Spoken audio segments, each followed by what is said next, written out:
Assalamu alaikum students. I hope you all are in good health.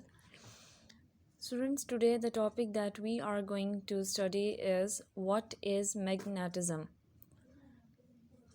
First, you should know the term what magnetism means. Magnetism is a force that involves objects repelling or attracting one another. Now, what does that repelling and attracting means? Repelling means pushing away.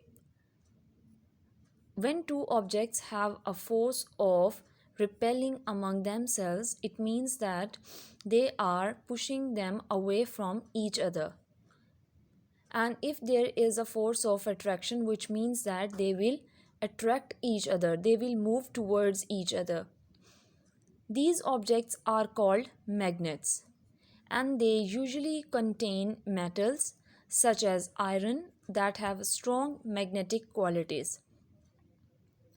Now we will see the functionality of the magnetism. How does it work?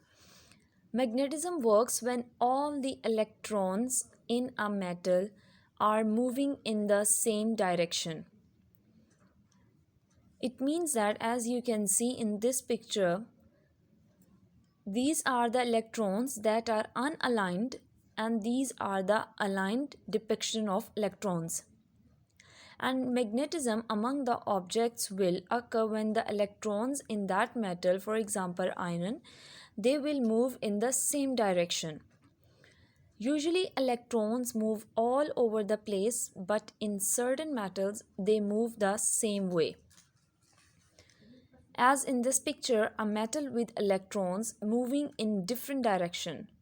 So is there a force of magnetism? So this metal is not magnetic and there is not a force of magnetism. In this picture, a metal with electrons moving in the same direction. So yes, this metal is magnetic because all electrons are moving in the same direction. So the first thing that we have learned about the magnetism, that the phenomena of magnetism will occur amongst the objects when all the electrons in a metal, they will move in the same direction. Magnets have two ends known as poles. As you can see here, 6 magnets, and each one has two ends.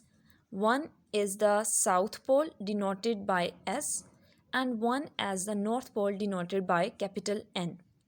And these two are known as poles, south pole and north pole.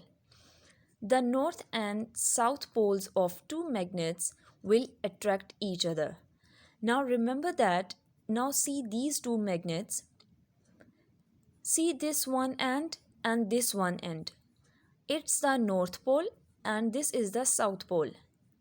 When the one magnet has north pole and the other one has south pole, there will be a force of attraction among themselves and they will attract each other.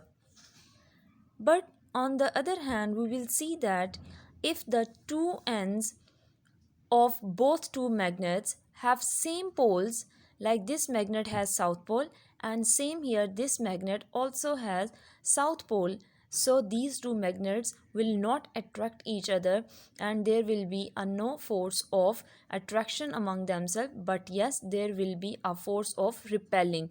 They will push themselves away from each other, which means that we learn that unlike poles attract. These are not like poles, one is the north and other one is the south. So these are unlike poles, so there will be a force of attraction. But yes, when there will be like poles, like south and other one with also south end, so there will be a force of repulsion. So the north and south poles of two magnets will attract each other, but two north poles or two south poles will repel each other. Now, what are the applications of magnetism where this phenomenon of magnetism is used? Humans have found many ways to use magnetism. A compass works because of magnetism.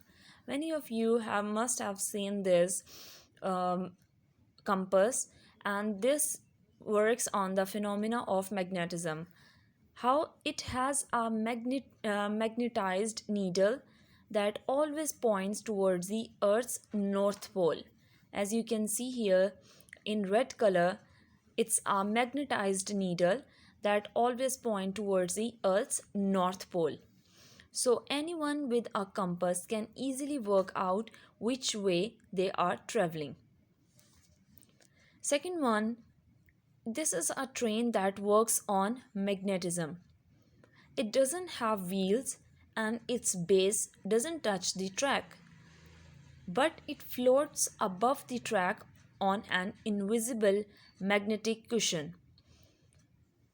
Similarly, we have seen that magnets are used in many everyday objects as well, like a magnet holds your fridge door closed, and similarly, many other the doors of your cupboards and many other objects that you can think about where the phenomena of magnetism occur because of the magnets, and that are used in many everyday objects of our daily living. So this is how the topic of magnetism, uh, like what is magnetism, a force that involves objects repelling or attracting each other, how this magnetism work when the electrons will move in the same direction, what about their force of attraction and repulsion. Unlike poles will definitely attract each other, whereas the like poles will repel each other. And lastly, the application of magnetism, as we see that many people use the compass to just see on which way they are traveling, and the other way, this is the train that works on the phenomenon of magnetism, and many other everyday objects of in which we can see the magnets that are used in many everyday objects as well. Thank you.